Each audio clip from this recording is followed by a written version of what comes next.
Fala galera, tudo bem? Meu nome é Yuri, esse é o canal Mais 6 Pontos e hoje eu falarei sobre o Campeonato Brasileiro.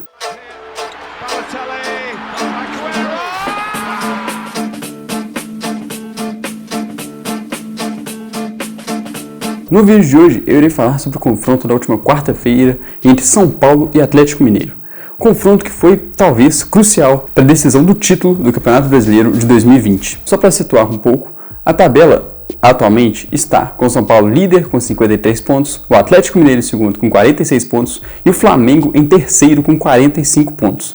Porém, o Flamengo tem 2 jogos a menos em relação a essas duas equipes. Um jogo adiado contra o Grêmio e o jogo dessa 26ª rodada que o Flamengo jogará no final de semana.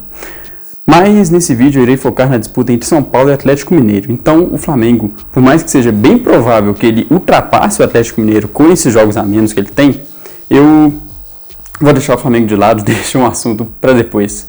Enfim, São Paulo e Atlético Mineiro então fariam no Morumbi na quarta-feira à noite esse confronto de líder e vice-líder. E a distância entre eles era de 4 pontos. Ou seja, era um jogo crucial pela briga pela liderança no campeonato. Se o São Paulo ganhasse aquele jogo, como ganhou, conseguiu aplicar um sonoro 3-0 para cima do Galo, o São Paulo abriria então 7 pontos. E isso praticamente tira o Galo da disputa pelo título e faria com que o São Paulo desse um importante passo rumo à sua 7ª conquista. Enquanto o Galo, se ele ganhasse essa partida, ia diminuir a distância para apenas 1 ponto. E ia estar com a moral lá em cima, ou seja, uma vitória do Galo embolaria de vez a disputa pelo título. E como foi a partida? Primeiramente, falar um pouco sobre o São Paulo. O São Paulo tinha para essa partida o desfalque do Luciano. E o Luciano vinha sendo um dos principais jogadores do São Paulo, se não o principal nos últimos jogos. Um cara que desde que chegou parece que virou um outro jogador nas mãos do Diniz e vem jogando muita bola. É o artilheiro de São Paulo no Campeonato Brasileiro.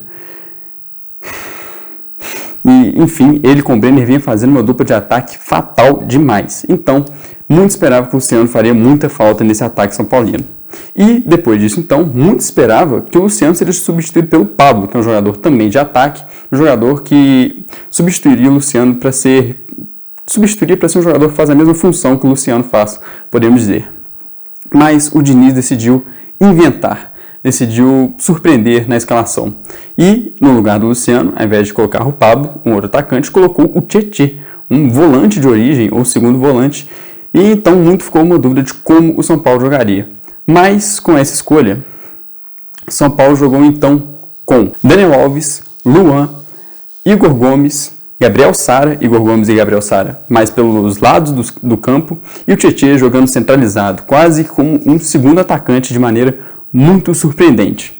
Mas ele movimentava bastante o campo inteiro, e não à toa ele foi eleito o craque da partida, porque ele realmente jogou muita bola. Ele ajudava na criação das jogadas, ajudava a distribuição de passes lá atrás, ia para frente. Uma coisa que foi crucial para o São Paulo, diminuir tanto as ações do Galo em relação aos outros jogos do Galo.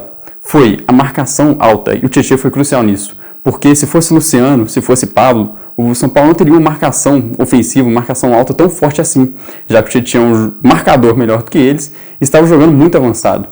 Então isso foi crucial para anular a estratégia do São Paulo. Maldosos diriam que o Diniz deu aula no São Paulo. Mas enfim, o São Paulo então ele fez mais uma escalação bem inventada assim também, que ele gosta bastante. Ele surpreendeu. Não era esperado que o Galo jogasse com 3 zagueiros nesse jogo, ainda mais que o Hever, zagueiro titular do Galo, era um desfalque. Então o Galo jogou com Igor Rabelo, Gabriel e Júnior Alonso na defesa. E jogou com Arana e Guga nas alas, e aí uma dupla de volantes entre Alan e Caleb. E essa escolha do Caleb também surpreendeu bastante. A escolha de deixar ele como titular, porque muito se discutia se seria o Johan, seria o Natan, se seria o Zaratio. O Galo investiu milhões e está sendo muito mal aproveitado pelo São Paulo, mas ele optou em colocar um jovem garoto Caleb em campo. E não deu muito certo. Mas enfim, falar então um pouco sobre o jogo. O jogo foi um jogo muito bom, foi um jogo em que as duas equipes criaram as suas oportunidades, porém o Galo criou muito menos chance de perigo real de gol do que o São Paulo. Uma outra coisa que dá para destacar aqui, a atuação defensiva do Juan Fran foi coisa assim para deixar o Simeone com saudades, porque ele jogou demais, ele marcou muito o Keno. O Keno vinha sendo um grande jogador do Galo nesse Campeonato Brasileiro, vem sendo até o momento o destaque do Galo no Campeonato Brasileiro, e ele foi anulado pelo Juan Fran nessa partida. Bom, quanto à partida, ambos os times criaram as suas chances de gol no comecinho do primeiro tempo, antes dos 10 minutos. Depois o São Paulo teve uma chance ainda de mais perigo, com o Brenner recebeu a bola pela esquerda e bateu cruzado, o Everson defendeu, e depois o Reinaldo pega a sobra, também bate cruzado, a bola passa muito perto da trave, e assim o jogo já dava sinais do quão aberto ele seria. Até que, aos 25 do primeiro tempo, o Tietê, ele pega a bola atrás, ele vai avançando, e a marcação do Galo falhou demais aí, porque o Tietê foi avançando por todo o meio campo sozinho, foi desfilando no meio campo. Aí ele toca a bola no Igor Gomes na frente, o Igor Gomes ajeita de fora da área, e aí sim a marcação apertou no Igor Gomes, mas não adiantou, ele meteu um chutaço de fora da área, um chute cruzado, e abriu então o placar 1-0 para o São Paulo. Desde então o São Paulo mudou a sua postura, começou a não fazer mais tanta questão da posse de bola, embora quando tinha a bola aproveitava muito bem. O São Paulo fez belíssimas trocas de passe durante todo o jogo, mas ele aproveitou também uma característica que o Galo tem, que o Galo sofre bastante, que é deixar uns buracos na defesa. A defesa do Galo é muito lenta, então quando o Galo vai para frente e o time perde a bola, eles não conseguem reagir. E o São Paulo foi se aproveitando disso. No finalzinho do primeiro tempo ainda teve o Daniel Alves batendo uma belíssima falta, em que o Everson fez uma belíssima defesa também. E vale destacar que talvez, até certo momento do jogo, o Everson vinha fazendo a sua melhor partida com a camisa do Galo, talvez. O Everson ele não vem sendo nada, o Everson não vem agradando nada à torcida atleticana, mas nessa partida ele estava catando muito bem, apesar do gol do Igor Gomes, que era de fato indefensável. Quanto ao segundo tempo, o segundo tempo continuou com um cenário muito parecido do primeiro, exceto no comecinho, ali nos primeiros 5 minutos mais ou menos, que o Galo pressionou bastante, mas não conseguiu ser eficiente. E depois disso, o São Paulo já começou a tentar controlar mais a partida.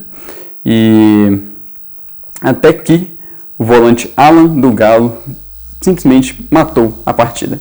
Ele, primeiro lá para os 20 minutos do segundo tempo, ele entra numa discussãozinha ali bem infantil de jogo e ganha o cartão amarelo. E depois, uns 8, 9 minutos depois, ele fez uma falta totalmente desnecessária no Daniel Alves no meio de campo. E aí levou o segundo cartão amarelo e foi expulso. Então, aos 30 do segundo tempo, o Atlético estava com 1 a menos. E o São Paulo, que ficou o jogo inteiro controlando a partida, aproveitando os buracos que o Galo dava, aproveitando os vacilos defensivos do Atlético, agora que o Galo tinha 1 a menos, ainda sendo o volante mais defensivo que o Galo tem, o São Paulo aproveitou para bailar de vez. E se tivesse mais tempo de jogo, possivelmente o São Paulo faria mais. E o Galo realmente ficou vendido depois da expulsão do Alan. Ali mais ou menos os 38 do segundo tempo, o São Paulo trabalha a bola na esquerda, tocando o passe muito bem novamente. Aí o Vitor Bueno recebe a bola na esquerda, cruza na área, e o Gabriel Sara, que bela fase vive também Gabriel Sara, só desviou já na pequena área e fez 2-0 para o São Paulo. E depois, já aos 45 do segundo tempo mais ou menos, o Toró, que entrou no segundo tempo, pegou a bola, partiu para cima da defesa do Galo, e deu um belo chute colocado, foi um belo gol do Toró para matar a partida em 3-0. Bom, essa partida ela só reafirma uma coisa que afastou o Galo do título do Campeonato Brasileiro durante toda a campanha. Uma coisa tem que deixar claro também, o time do Galo ainda é um time jovem, ainda é um time de potencial, ainda é treinado por um grande treinador, então esse time, para o ano que vem, tende a evoluir, tende a ser ainda melhor e continuar na disputa pelos títulos. Mas o Galo tem que corrigir uma coisa que é a sua defesa. A defesa do Galo simplesmente não condiz em nada com o nível do resto do time. O time que pensa em ser campeão, e isso principalmente em mata-mata, que o Galo ano que vem já vai disputar, por exemplo, a Libertadores, com esses vacilos defensivos do Galo, toma um 2-0, um 3-0 no jogo de ida, é muito difícil de reverter a situação.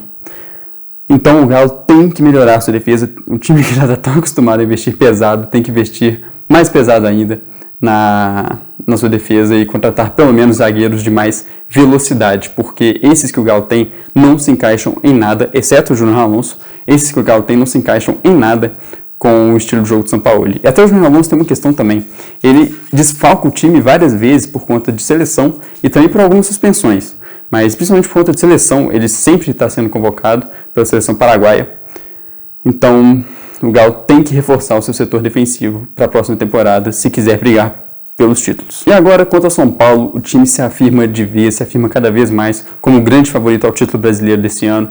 O Flamengo talvez vai se aproximar nessa briga, mas Um desses jogos a menos do Flamengo é contra o Grêmio, então é um jogo complicado. O São Paulo tende a criar uma boa gordurinha na liderança. Em relação ao Galo, eu já acho que o Galo não consegue ultrapassar. E quanto ao São Paulo, só dá para dizer aquela de o treinador tem que ter tempo para trabalhar. O Diniz, ele o tempo todo mostrava potencial com esse time do São Paulo, mostrava que podia chegar longe, mostrava que estava melhorando o time, e era só críticas, tinha que ser demitido, e eu garanto, se demitisse o Diniz, ia pegar um treinador pior do que ele no mercado, não ia achar uma opção melhor do que ele, e o São Paulo estaria para sexto, sétimo colocado no Campeonato Brasileiro. Enfim, o Diniz conseguiu encaixar um jogo direitinho no São Paulo. O São Paulo não é um time brilhante, mas é um time que todos os jogadores jogam muito bem, em que todos fazem muito bem a sua função defensiva. Inclusive, eu esqueci de destacar também, o Arboleda jogou demais nesse jogo. Ele fez 2 desarmes que, se ele erra por um pouquinho esse desarme, era falta no último homem para expulsão. E, enfim, o Diniz encaixou o São Paulo em todos os setores. É um time que tem melhor troca de passe do Campeonato Brasileiro, isso assim, com folgas. O Daniel Alves, depois que ele começou a querer jogar bola, ele mudou a cara do São Paulo. O Daniel Alves é um jogador diferenciado demais para o futebol brasileiro. O Brenner foi um grande achado, vencendo um goleador, e goleador de um toque só, a maioria dos seus gols é assim.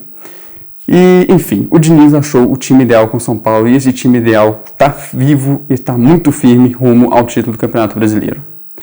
Bom, no vídeo de hoje era isso. Deixe aqui nos comentários o que vocês acham que será daqui pra frente a temporada do São Paulo e do Atlético Mineiro. Deixe o like no vídeo, se inscreve no canal, ative o sininho de notificações. Muito obrigado, até a próxima, valeu!